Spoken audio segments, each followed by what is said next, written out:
Salut à tous, que la paix et la joie du Seigneur soient avec vous. On se retrouve aujourd'hui pour parler d'un sujet majeur, un sujet important dans la marche chrétienne qui est celui de la foi. Alors, comme vous le savez, quand on parle de la marche chrétienne, il y a un sujet phare qui revient, l'un des sujets phares qui revient, le sujet de base même, j'ai envie de dire, c'est celui de la foi. Et le but de la vidéo d'aujourd'hui, ça sera de parler de la définition de la foi, c'est quoi la foi, pourquoi elle est si importante dans l'évangile et surtout quelle est son origine. Bien évidemment, on ne pourra pas être exhaustif sur le sujet parce que déjà c'est impossible. Il faudrait faire des vidéos, plusieurs vidéos à la chaîne pour pouvoir expliquer en détail. Mais le but n'est pas d'être exhaustif sur le sujet. On aura le temps dans d'autres vidéos de revenir sur le sujet de la foi parce que c'est vraiment quelque chose qu'on retrouve toujours dans les enseignements du Seigneur. Donc, on aura tout le temps d'en parler dans d'autres vidéos. Mais aujourd'hui, sera question de faire une petite introduction, de parler de façon succincte de la foi. Donc, on se dit à nos Bibles et à tout de suite.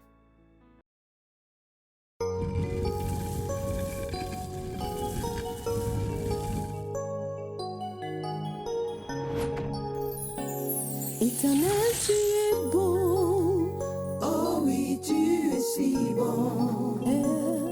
Et nul n'est comparable à toi.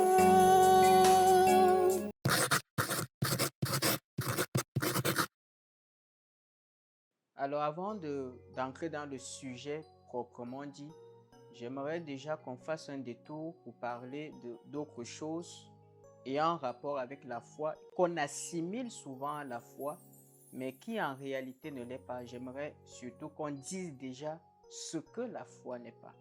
Vous avez sûrement déjà entendu parler de la pensée positive et on l'assimile souvent à la foi. On dit souvent que la foi, c'est une pensée positive, etc. Alors, ce qu'il faut savoir, c'est que l'Écriture ne soutient pas cette thèse. La foi, ce n'est pas une pensée positive. La foi, ce n'est pas de penser que des choses positives vont arriver dans notre vie. Ce n'est pas quelque chose de mental, ce n'est pas quelque chose d'intellectuel, de psychologique.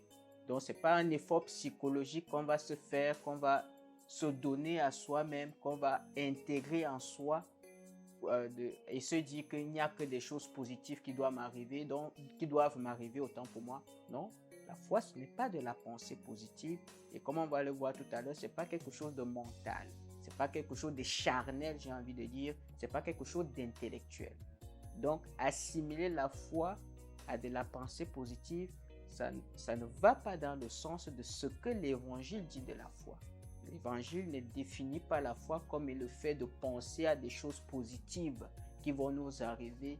C'est pas quelque chose, c'est pas un développement mental qu'il faut faire. Non, ça n'a rien à voir avec la foi. Donc, c'est un élément important que je voulais d'abord qu'on puisse préciser ensemble avant d'entrer dans le vif du sujet. Ceci étant dit, le premier point qui va nous intéresser, c'est de se poser la question pourquoi déjà la foi, elle est si importante dans notre marche. Alors pour cela, et ça sera une habitude que nous aurons sur cette chaîne, on va prendre nos Bibles et on va regarder dans les Écritures qui répondent à un certain nombre de questions sur le sujet. Pourquoi la foi, elle est importante? Donc nous allons entrer dans les Écritures, dont nous allons ouvrir nos Bibles et nous allons lire dans le livre de Hébreux,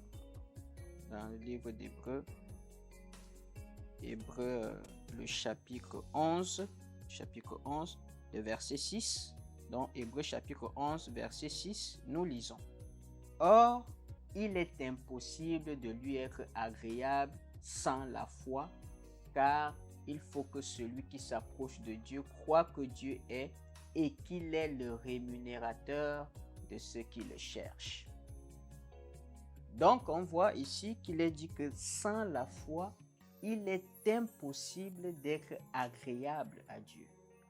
Ça veut dire, tout simplement, sans la foi, personne ne peut plaire au Seigneur. C'est aussi simple que cela. Donc, il est impossible de parler de la chrétienté, de marche chrétienne, en mettant la foi de côté. Ce n'est pas possible. Ce n'est pas de la foi. Sans la foi, autant pour moi, il est impossible, comme le dit l'Écriture claire et nette, comme nous l'avons lu, sans la foi, il est impossible d'être agréable à Dieu. Et quand on lit tout le passage le chapitre 11 d'Hébreux, on va se rendre compte que tous ceux qui ont marché avec Dieu, tous ont été guidés par la foi.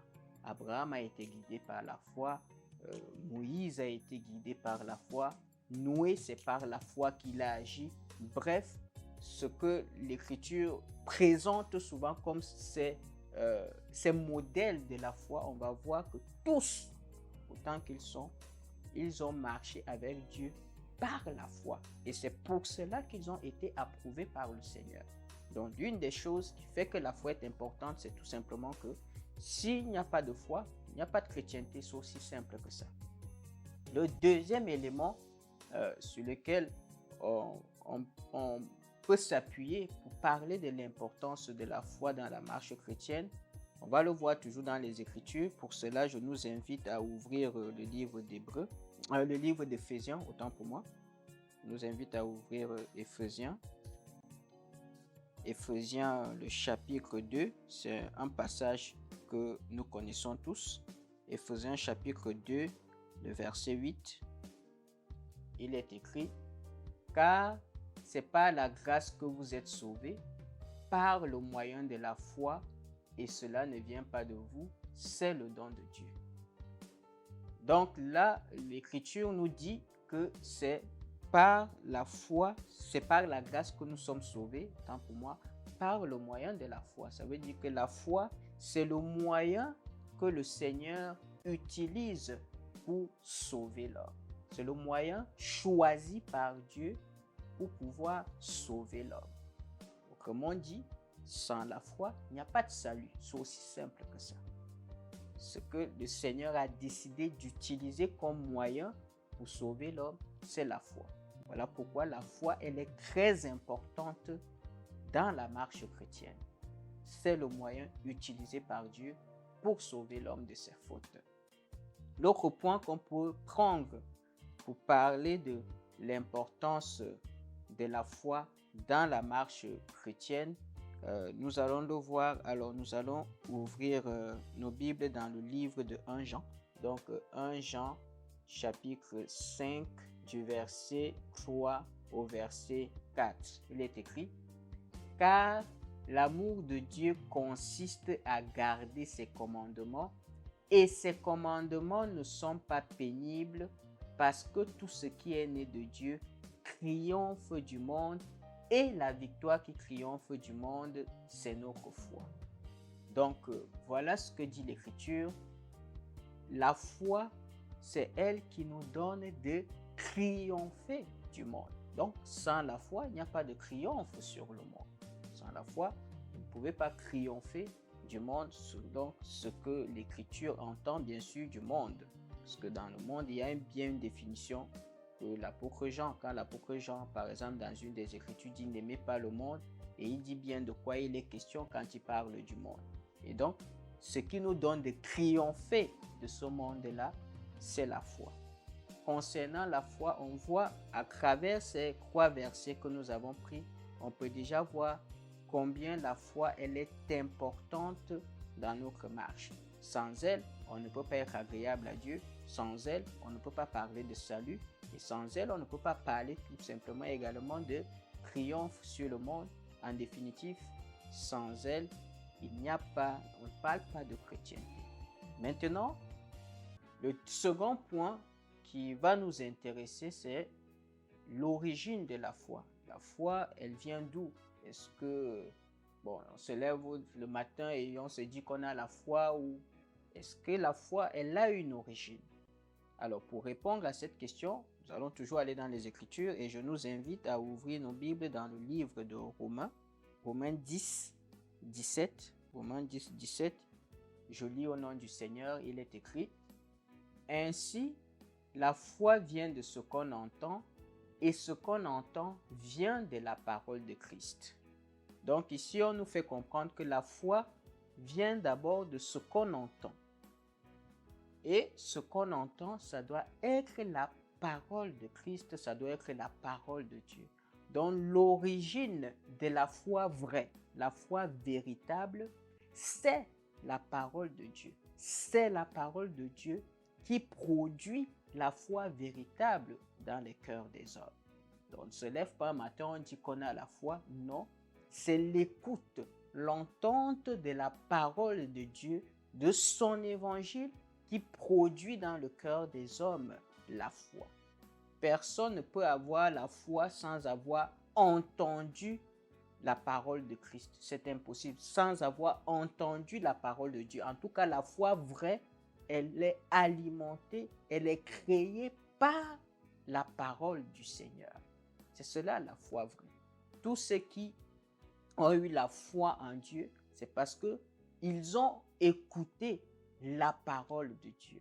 C'est parce qu'ils ont entendu la parole de Dieu qui a fait naître en eux la foi et qui les a amenés à suivre le Seigneur. J'aimerais par exemple prendre une autre écriture dans le livre de Philippiens. Je nous invite à ouvrir nos Bibles dans Philippiens, le chapitre 1, le verset 29. Parce qu'il vous a été fait grâce à cause de Christ, non seulement de croire en lui, mais encore de souffrir pour lui. Donc ici, on nous parle de la grâce qui nous a été faite, non seulement de croire en Dieu, mais de souffrir aussi pour le Seigneur. Donc ici, on voit que le fait de croire en Dieu, c'est une grâce. Ce n'est pas un mérite qu'on se croit à soi-même. Croire en Dieu, c'est une grâce qui nous est accordée par le Seigneur. Parce qu'on va le voir tout de suite, quand on parle de croire en Dieu, il ne s'agit pas d'une croyance intellectuelle, non, mais il s'agit de la foi. Les deux vont ensemble. Quand on parle de croire en Dieu, on parle de la foi, mais on va le voir tout à l'heure. Donc ici, on nous fait comprendre que croire en Dieu, c'est une grâce. Croire en Christ, c'est une grâce. Donc, l'origine de la foi, elle est divine. Tout mérite revenant à la parole du Seigneur. Ce n'est pas quelque chose qu'on produit en soi-même. Non, il faut forcément l'intervention de la parole de Christ, de la parole de Dieu, pour qu'on commence à parler de foi. Donc c'est une grâce. La foi, elle est d'origine spirituelle. Elle est d'origine divine, j'ai envie de dire. Ce n'est pas l'homme qui produit la foi, mais la foi, elle est produite uniquement et exclusivement par la parole du Seigneur. Maintenant que j'ai dit ça, il est temps de parler maintenant de la définition de la foi. Que dit la parole concernant la foi? Et pour cela, nous allons nous pencher sur une écriture que nous connaissons tous, dans le livre d'Hébreux que nous avons déjà lu tout à l'heure. Alors, c'est dans Hébreux, le chapitre 11, le premier verset. Hébreux, chapitre 11, le premier verset. Je lis au nom du Seigneur, il est écrit: Or, la foi est une ferme assurance des choses qu'on espère, une démonstration de celles qu'on ne voit pas. Donc, la parole du Seigneur nous dit que la foi, c'est une ferme assurance des choses qu'on espère et une démonstration de celles qu'on ne voit pas. Alors, qu'est-ce que ça veut dire cet ensemble d'expressions, etc.? Alors, déjà, la première chose qu'on remarque dans la première partie de la définition de la foi qui nous est donnée dans Hébreux 11, le chapitre 1, c'est que la foi consiste à espérer en des choses avec une ferme assurance. Tout à l'heure, nous avons dit que la foi, elle vient de la parole de Christ. Et ici, on nous dit que la foi, c'est une ferme assurance des choses qu'on espère. Donc, la foi consiste à espérer en des choses avec une ferme assurance. J'aimerais d'abord prendre le deuxième volet qui parle d'assurance. En quoi cette assurance, sur quoi est basée cette assurance? Tout simplement, cette assurance, elle est basée sur le fait que, sur la parole de Christ, sur le fait que Dieu n'est pas menteur et les promesses qu'il fait toujours, il les accomplit. Lorsque Dieu fait une promesse, il l'accomplit toujours. Voilà pourquoi celui qui a la foi, il espère avec assurance parce qu'il sait que sa foi n'est pas basée sur la parole d'un homme qui peut changer du jour au lendemain. Ce n'est pas basé sur des sentiments humains, mais sa foi est basée sur la parole de Christ. Elle est basée sur la parole de Dieu. Et comme Dieu, il n'est pas un homme pour mentir, Dieu, ce qu'il dit, il l'accomplit toujours. Il est dit dans la parole du Seigneur que sa parole ne sort pas de sa bouche sans avoir accompli ce pourquoi elle a été envoyée. Donc Dieu, ce qu'il dit, il l'accomplit toujours. Et c'est ça qui permet justement à celui qui a la foi, qui témoigne de sa foi, d'avoir une assurance certaine.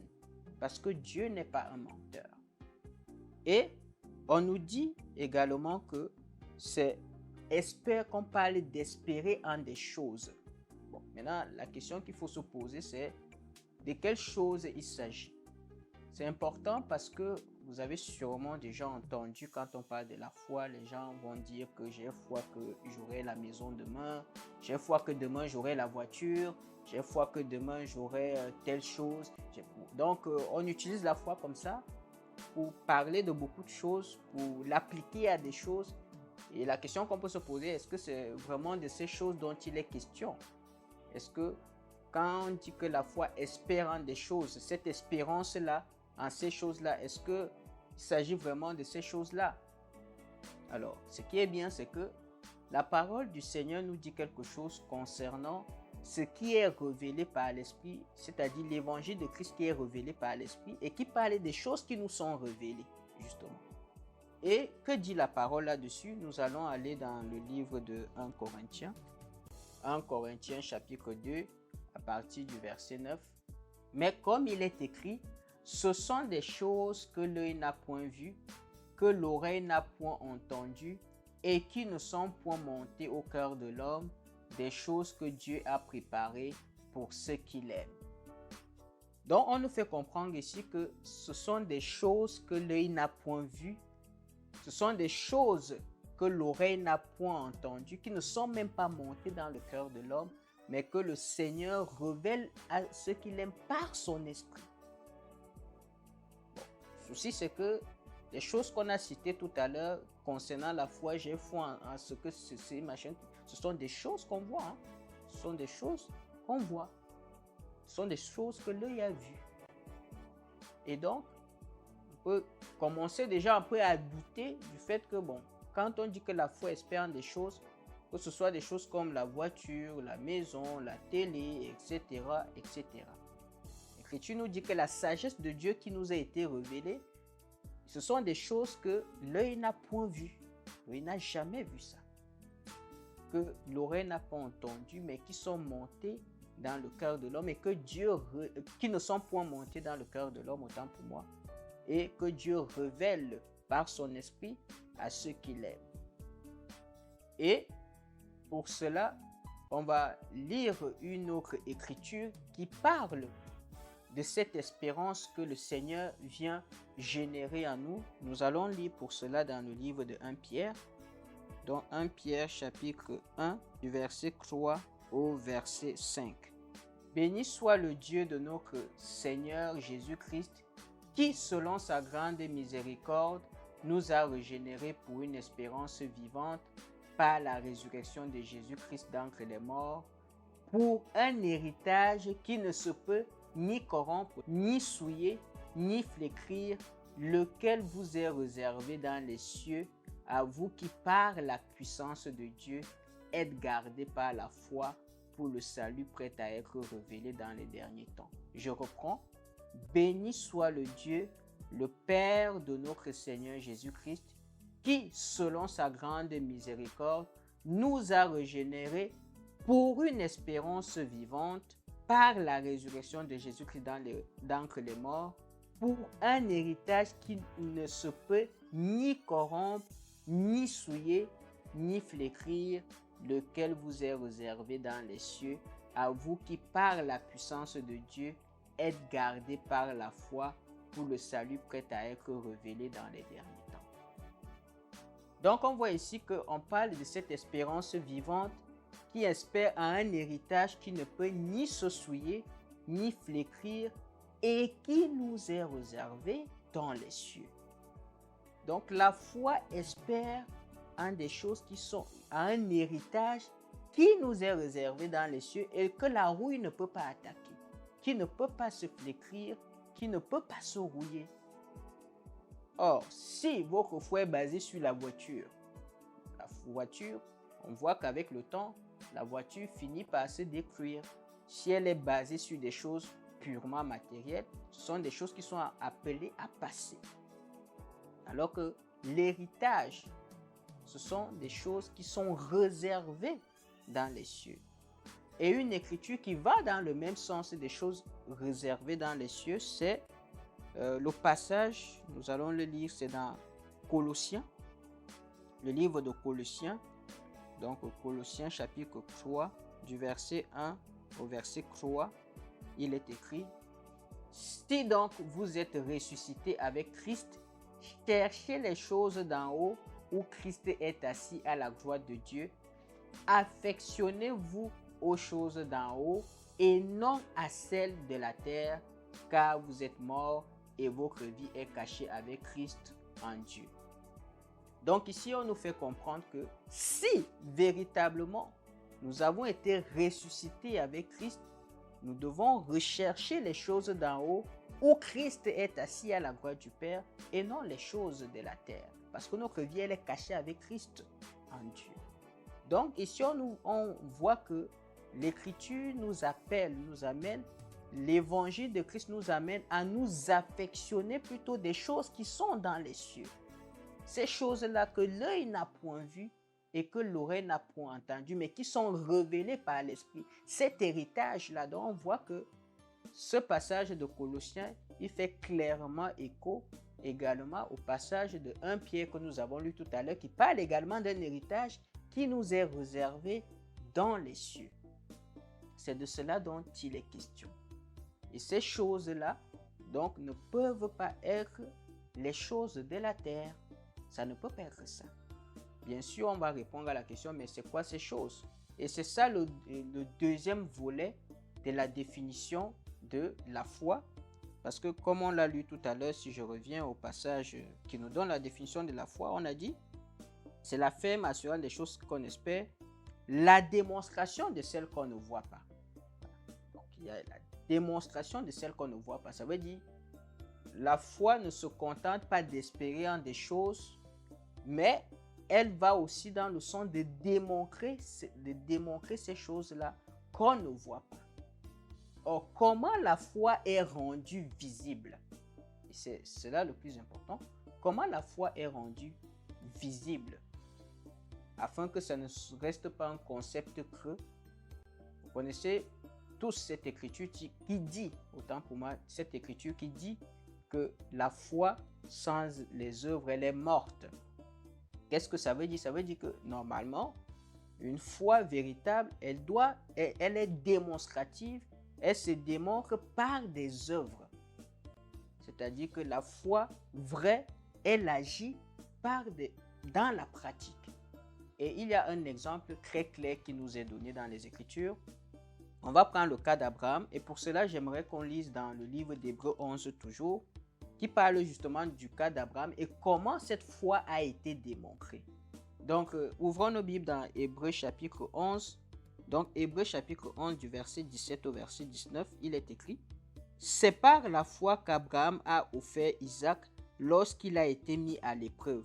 Oui, il a offert son fils unique en sacrifice, bien qu'il ait reçu les promesses et que Dieu lui ait dit: c'est par Isaac qu'une descendance te sera assurée. Il pensait que Dieu était capable même de le ressusciter des morts. C'est pourquoi il a retrouvé son fils par une sorte de résurrection.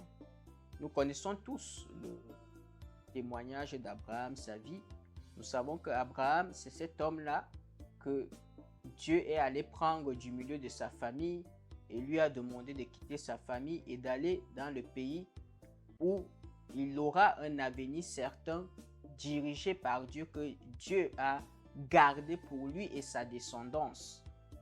Et il a été dit à Abraham qu'il aura une descendance. Or, Abraham, c'était un homme très âgé, sa femme également était très âgée. Donc, ils avaient atteint un âge où, normalement, il était impossible à sa femme d'avoir une descendance. Humainement, bien sûr, humainement impossible. Mais, Abraham a fait confiance au Seigneur, il a placé sa confiance en Dieu. Et, à un moment donné, la parole du Seigneur, et c'est là où Abraham a démontré sa foi, la parole du Seigneur, il n'a pas regardé à ses limites physiques. Il n'a pas regardé au fait que, bon, ma femme, elle est vieille, elle ne peut plus avoir d'enfants, c'est impossible. Elle a dépassé l'âge d'avoir des enfants, non. Mais parce qu'il avait entendu la parole du Seigneur, le Seigneur lui a donné cette parole, cette promesse que tu auras une descendance. Il a cru en cette parole et il a agi de façon pratique en ayant des relations avec sa femme et ils ont eu un enfant. Sauf que le Seigneur va lui dire, bon, cet enfant que tu as eu, il faut maintenant que tu me l'offres en sacrifice. C'est assez bizarre, assez contradictoire, on se dirait, mais c'est cet enfant que le Seigneur m'a certifié qu'au travers de cet enfant, vous et moi, ce serait dit pareil, que mais cet enfant, le Seigneur m'a dit que c'est au travers de lui que j'aurai un grand peuple. Comment il peut encore me demander d'aller offrir cet enfant en sacrifice? Ce n'est pas cohérent. On se dirait, peut-être si c'était moi, j'aurais peut-être dit que non, c'est pas Dieu que j'ai entendu, c'est quelqu'un d'autre. Non. Abraham, l'Écriture nous montre que Abraham, il avait tellement confiance en Dieu, il avait tellement foi en Dieu qu'il s'est dit, comme on l'a lu dans cette Écriture, que bon, si Dieu me demande de lui donner mon fils en sacrifice, j'ai la conviction que Dieu m'a dit que c'est au travers de cet enfant que j'aurai une descendance. Donc même si je l'offre en sacrifice, je suis sûr que Dieu a la capacité de le ressusciter pour accomplir sa promesse, pour tenir sa promesse. Voilà pourquoi il n'a même pas douté lorsqu'il a fallu qu'il offre son fils en sacrifice. Et cela a montré toute la confiance qu'il avait en Dieu. Et la parole dit que c'est la raison pour laquelle il a été déclaré juste par Dieu. Parce que Dieu a certifié que oui, cet homme, il a cette foi en moi. Après m'avoir écouté, il a tenu à la promesse, il s'est accroché à la promesse que je lui avais donnée et il a décidé d'agir. C'est cela la démonstration des choses qu'on ne voit pas. C'est ça la foi qui est démonstrative. C'est-à-dire qu'on a tellement confiance en Dieu que s'il nous demande de faire quelque chose, on le fait sans broncher, sans regarder aux circonstances extérieures. C'est cette foi-là qui est démonstrative. Elle se manifeste par des œuvres de foi. C'est ça qu'on appelle les œuvres de la foi, des œuvres qui s'appuient sur la promesse du Seigneur, qui s'appuient sur le fait que le Seigneur, il ne ment jamais. Que ce qu'il dit, il accomplit toujours. C'est ça les œuvres pratiques de la foi, les œuvres que produit la foi. Et bien évidemment, il y a d'autres œuvres qui accompagnent, qui sont produites par cette foi-là, qui sont également ce que l'Écriture appelle le fruit de l'Esprit. Quand on lit dans le livre de Galates, le chapitre 5, à partir du verset 22, vous allez voir qu'on parle des fruits de l'Esprit, qui sont également ces choses-là que le Seigneur, qui ont été promis aux chrétiens, à celui qui croit en Dieu, il lui a été dit justement qu'il doit être saint et révéler justement la sainteté de Dieu au travers des œuvres que Dieu a préparées d'avance afin que nous les pratiquions. Souvenons-nous, c'est cette parole dans les Écritures qui dit que Dieu a préparé des œuvres d'avance afin que nous les pratiquions. Donc, les choses également dans lesquelles la foi espère et qui se démontrent également, ce sont ces fruits de l'esprit qui se manifestent. Cette foi qui produit justement ces œuvres-là au travers de l'esprit de Christ qui agit dans les chrétiens. Donc, c'est cela la démonstration des choses qu'on ne voit pas. Donc, on voit ici qu'il ne s'agit pas d'une simple croyance en la foi n'est pas, on ne peut pas réduire la foi à la simple expression de je crois que Dieu existe. Non.